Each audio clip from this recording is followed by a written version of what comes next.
listening to Talk Line with Zev Brenner, America's premier Jewish broadcast on the air since 1981. And now, here's your host.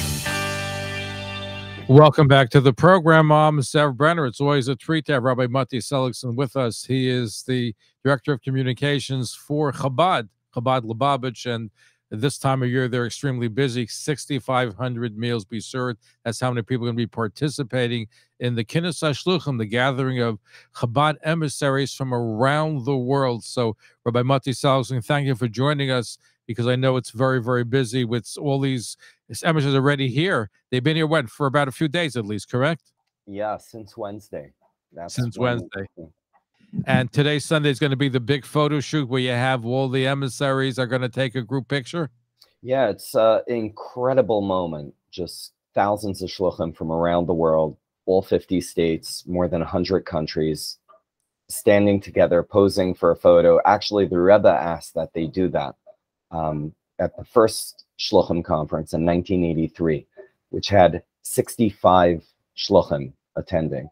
And you compare that to this year, where the banquet of the Kinnos, the gala banquet on Sunday night, is going to have 6,500 participants, shluchim and guests. And hopefully you'll be there as well, Zev. Yes, I'm planning. It's going to be a busy night, but I love going. I'll tell you, I remember one of my favorite was when you had the former chief rabbi of England, Rabbi Jonathan Sachs, was a powerful one. I know you had from very Brazil, powerful. You had some philanthropy who I knew from years ago. You always had the most interesting personalities that are there to address the gathering. Who's going to be addressing the gathering today? The keynote this year is George Rohr, who's been very active in really growing Jewish life around the world, and assisting or being a partner with many shluchim on campus, in particular in the former Soviet Union and really around the world, growing Yiddishkeit. And so take us behind the scene. What is it like putting together an event for 6,500 people to produce 6,500 meals?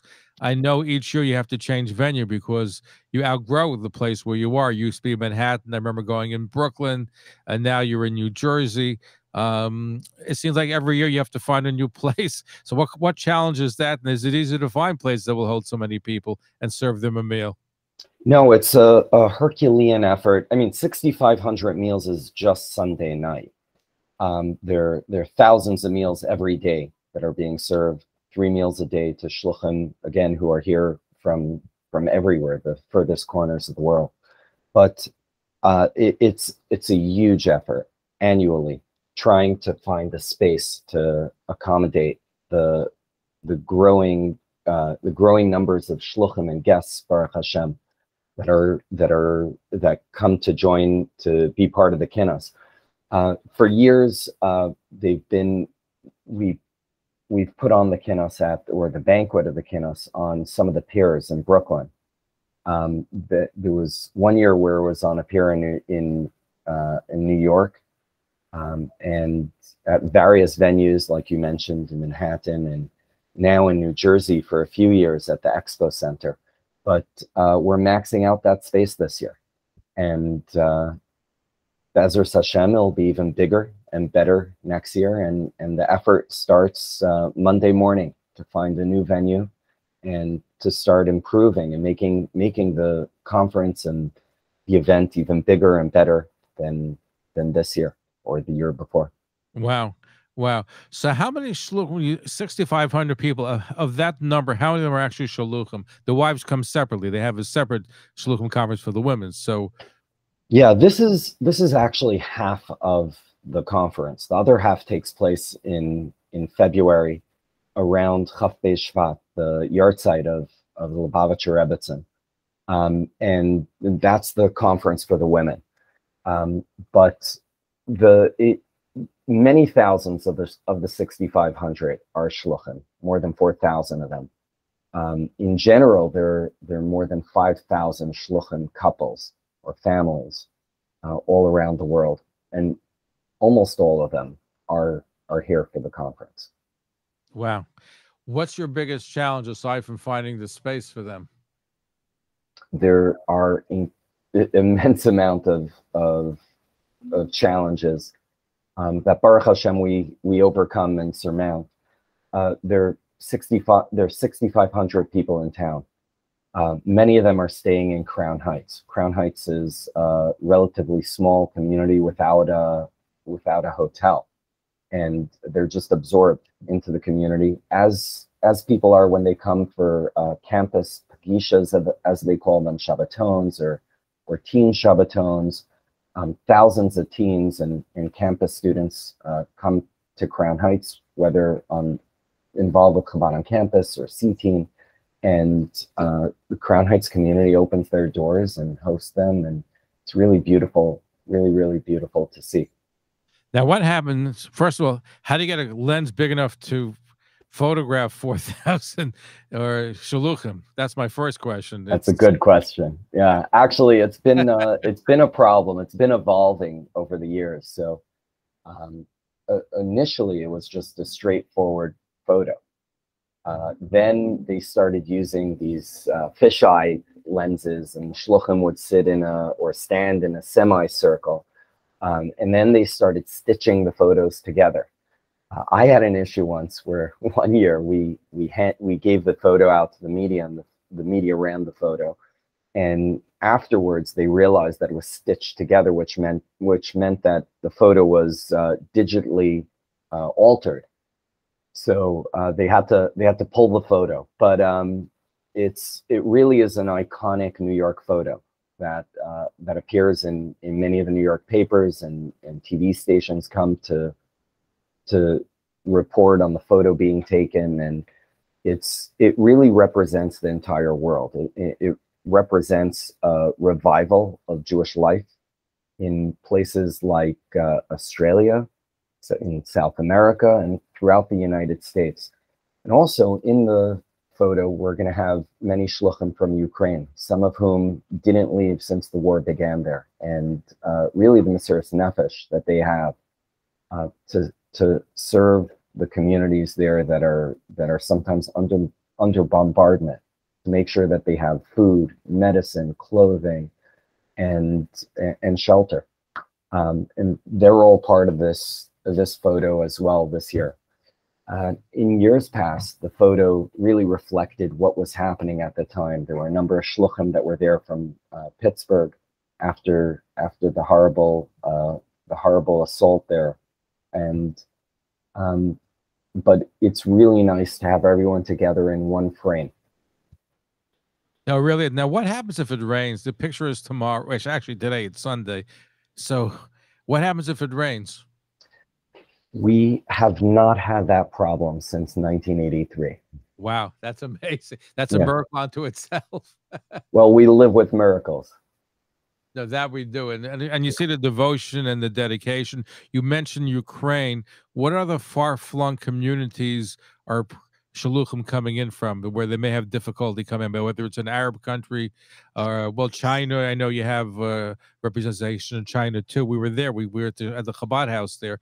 It's not easy in some of these countries because, for example, in China, Judaism is not recognized as religion. They let Chabad exist, but they don't recognize Judaism as a religion in China. Well, in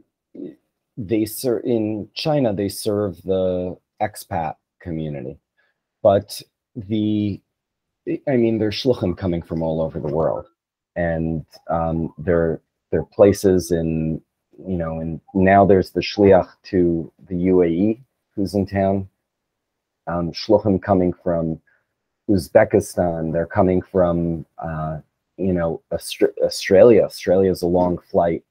Ukraine's a challenge to come here from. There's Thailand, Laos, and like you mentioned, China. What cities were you in China? I was in Beijing primarily. I was there for Pesach. So we went to the Chabad house after Pesach was over, and it was a wonderful experience. But China is not a free country. It's hard. And as I said, I was shocked to learn when I was there that they tolerate the Chabad there. They allow them to exist, but they don't really accept Judaism as a religion. It's not an official religion in China today.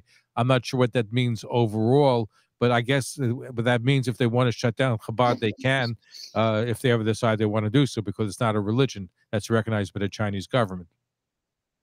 Right, right. And I mean, I believe Rabbi Freundlich is here from Beijing, but there are also shluchim from, countries in Africa, like Rabbi Ben Talila from Kinshasa in the Congo, or from Uganda, or Rwanda now has a shliach. So really, it's you're seeing the whole world united in a beautiful way at this photo. But really, this kinos is capping a year of tremendous growth, Baruch Hashem. And at last kinos, Rabbi Kotlarski announced a number of initiatives, including sending out 120 new shluchim, establishing new Chabad houses, or expanding activities in some cities that already have Chabad. And that's on average a new shliach, a new couple, going out and establishing Chabad once every 3 days. And that was the pace of growth over this last year. 120 mikvahs. Mikvahs were built, and tomorrow night or it's, I guess, tonight at this point, there's going to be a siyum for a completion ceremony for 36 Sifrei Torah. And I don't know if that was ever done historically. Wow. But those terrorists are going to be going straight from the Kinnas HaShluchim, straight from this conference to communities, new communities that are establishing their own congregations, their own minyanim, that don't have a Torah and need one. Now, people have asked me, and I'm going to ask you the question: when Chabad House is established, does the main Chabad Center give them seed money to begin with? In some cases. Ordinarily, that's not how it operates. The funding a tremendous amount of funding comes from the local community that invite them in, that want them to be there. There are at times programs where there is seed funding that comes from 770. For the most part, it's coming locally. And is there any part of the world where there is not a Chabad house where it's going to be established in the near future that you can tell us about? Well, I think for that, we're going to have to be there tomorrow night. You know what the most amazing thing is? The roll call, where they call, and now the Chabad representative from Afghanistan, or whatever the country will be, get up, and they all get up. It's such a moving thing. It's a powerful thing when you're there. You have to be there to experience it. It really is. It really, really is. I mean, we do have a live broadcast that people could tune into at chabad.org/kinus, KINUS. At 4:30 New York time, but it really is special being there. You feel like you're dancing with the whole world, and the energy there is palpable. You could touch it, and it's just it's a phenomenal moment. And I might add, the food is very good too, considering you have 65. I was there when you had 5,000 meals. I think it was 6,000. Was right before COVID. But you've increased every year, and you kept going, which is an amazing thing. So kudos to you, Rabbi Mati Seligson, director for Chabad Lubavitch. Thank you for joining with us. Well, I can't take the credit for the food. And who's the caterer? I'm not sure, but they have upward of, I believe, 100 chefs, and the food comes out hot for everyone. Wow. Rabbi Mati Seligson, thank you for joining us. Thank you. Thank you, Zev. They do a